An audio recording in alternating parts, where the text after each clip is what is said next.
মাননীয় প্রধানমন্ত্রী 20 তারিখে এখন পর্যন্ত যেটি ঠিক আছে, উনি সড়ক পথে ঢাকা থেকে রওনা দিয়ে 10:30টার মধ্যে বগুড়া সার্কিট হাউসে পৌঁছবেন। এরপরে এখান থেকে উনি বগুড়া জজকোর্ট প্রাঙ্গণে যাবেন। সেখানে বগুড়া বার সমিতির নতুন ভবন যেটা নির্মিত হয়েছে এটি উনি উদ্বোধন করবেন।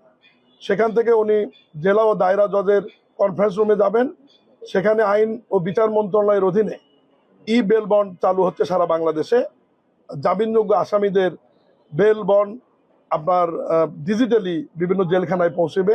এই কার্যক্রমের উদ্বোধন করবেন মাননীয় প্রধানমন্ত্রী। এরপরে ওখান থেকে মাননীয় প্রধানমন্ত্রী যাবেন বগুড়া পৌরসভা চত্বরে বগুড়াবাসীর স্বপ্ন বাস্তবায়নের জন্য। সেখানে নবসৃষ্ট বগুড়া সিটি কর্পোরেশনের ফলক উনি উন্মোচন করবেন। এরপরে সড়ক পথে মাননীয় প্রধানমন্ত্রী তার জন্মস্থান, জন্মভিটা, মহান স্বাধীনতার ঘোষক শহীদ রাষ্ট্রপতি জিয়াউর রহমানের জন্মস্থান বাগবাড়িতে উনি যাবেন। বাগবাড়িতে জিয়াউর রহমান গ্রাম হসপিটাল পরিদর্শন করবেন এবং ওই গ্রামের ফ্যামিলি কার্ডের কর্মসূচিটি উনি আনুষ্ঠানিকভাবে সুবিধাভোগী গৃহকর্তী এবং নারী প্রধানদের মাঝে বিতরণের মাধ্যমে উদ্বোধন করবেন। ওখানে ছোট্ট একটি সুধী সমাবেশে উনি বক্তব্য রাখবেন।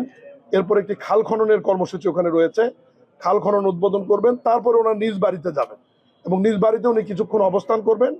এরপরে উনি আবার ফিরে বগুড়া সার্কিট হাউসে আসবেন 3:30 থেকে 4টার মধ্যে।